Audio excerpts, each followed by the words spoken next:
विमलेश्वर नामक गांव का राज एक अनाथ था। आगे पीछे कोई ना रहने पर खाने के लिए छोटे मोटे काम करता था। काम कर रहे जगह पे हर रोज उसका अपमान होने के कारण वो मानसिक रूप से दुखी हो जाता है। तब से वो फैसला करता है कि वो किसी के नीचे बिल्कुल काम नहीं करेगा। राजू के साथ काम करते हुए कमल और किशोर भी उसके फैसले में उसका साथ देते हैं। तीनों मिलके एक दिन, अरे हम तीनों को तुरंत ही कुछ काम शुरू करना पड़ेगा। सारे पैसे खत्म हो गए, खाने के लिए भी पैसे नहीं है। कल का क्या? हाँ, पता नहीं कल का क्या ही हाल होगा। सोचने के लिए भी डर लग रहा है। ठीक है, मेरी बात ध्यान से सुनो। हमारे पास एक फूटी कौड़ी भी नहीं है।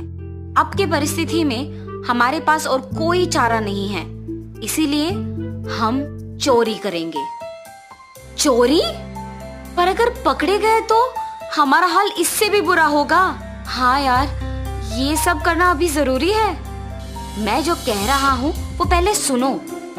हम हर रोज थोड़ी चोरी करेंगे, सिर्फ कल के लिए एक ही चोरी करेंगे और उन पैसों के साथ सारा हफ्ता बिता सकते हैं। और उसी समय हम ये भी सोच सकेंगे कि अब से हमें क्या काम करना होगा। क्या कहते हो?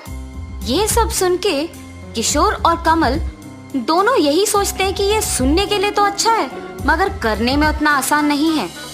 इसीलिए पहले ना करने के बावजूद बाद में ये दोनों मान ही लेते हैं। ठीक है, कब करेंगे चोरी? मैं कहूँगा, सुनो। तीनों मिलके कल बस्ती के मार्केट को जाएंगे। वहाँ अमीर लोग तो आएंगे ही, मगर उनके साथ सहायक तो होंगे। सब्जियां सहायक पकड़ेंगे और पैसे अमीर लोग। मार्केट को वैसे भी औरतें ज्यादा आते हैं, इसीलिए हमारा काम भी आसान से हो जाएगा। और वहाँ उस भीड़ में हमें कोई पकड़ भी नहीं पाएगा। योजना तो अच्छा है, पर क्या तुम्हें लगता है कि हमने जो सोचा वही होगा? शक करने की कोई जरूरत नहीं है, बस मैंने जो बोला वही करो। ये हमारा पहली बार है, इसीलिए हमें देख के सब कुछ करना होगा। ऐसे सोच के अगले दिन बस्ती के मार्केट में जाके प्रवेश द्वार के पास तीनों एक जगह पे बैठ के सभी पे एक नजर रखते हैं। उसी समय में एक बड़े कार से एक मोटी औरत उतरती है। उस औरत का सहायक उनकी चीजें सारे पकड़ के उनके ही पीछे मार्केट पे प्रवेश करता है।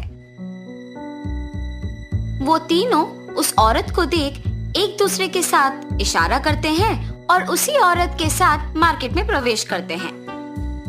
राजू बाकी दोनों के पास जाके कहता है, जब तक उस औरत के सहायक के पास चीजें भर के नहीं होंगे, हम उनके पास भी नहीं जाएंगे। ऐसे तीनों तीन अलग दिशाओं में जाके खड़े हो जाते हैं। एक बार जब उस सहायक के हाथ में चीजें भर जाते हैं, तो किशोर जानबूझकर उसके हाथों से चीजें गिरा के वहाँ से भाग जाता है। दूसरी तरफ से कमल भागते हुए आकर उस अमीर औरत के हाथों में से बैग छीन के वहाँ से भाग जाता है। रास्ते में खड़े राजू के हाथों में जो बैग है, उसमें धीरे से पैसों का बैग डाल के वहाँ से भाग जाता है। वहाँ खड़े अमीर औरत को और उसके सहायक को कुछ भी समझ नहीं आता है। एक तरफ सारी सब्जियां नीचे गिरी हुई है और दूसरी तरफ उनके पैसों का बैग गायब है। इस कारण दोनों परेशान रहते हैं। राजू के पास मौजूद बैग को वो कमल और किशोर के बिना ही खोल के देखता है। उसमें 3000 रुपए उसे मिलते हैं। उसमें से वो 1500 रुपए निकाल के अपनी जेब में रख के तब कमल और किशोर जिस जगह पे हैं वहाँ जाता है। वहाँ जाके ऐसे नाटक करता है कि वो पहली बार बैग खोल रहा है। अरे 1500 रुपए है रे इसमें, चलो तीनों 500 रुपए बांट लेते हैं। ऐसे नाटक करता है। सच न जान के कमल और किशोर खुशी खुशी 500 रुपए ले लेते हैं।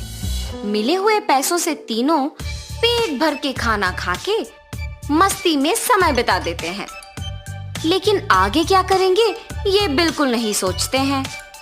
और ऐसे ही एक हफ्ता गुजर जाता है। किशोर और कमल के पास पैसे हो जाने के कारण उनको ये नहीं पता चलता कि वो क्या करे। तब वो राजू के पास जाते हैं।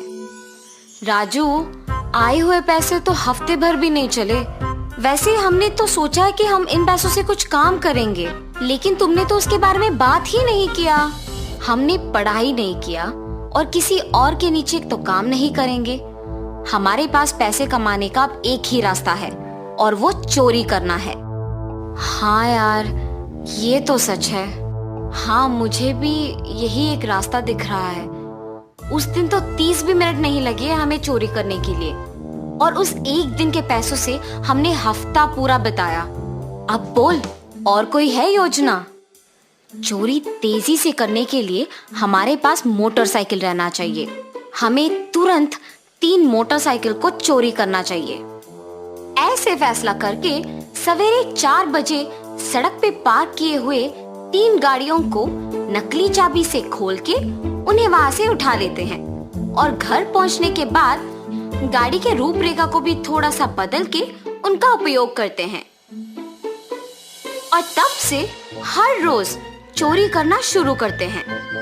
अगर किसी का सारा परिवार गांव छोड़ के जा रहे होते हैं तो नकली चाबियों की सहायता से उस घर के दरवाजे खोलकर जो मिलता है चोरी कर लेते थे।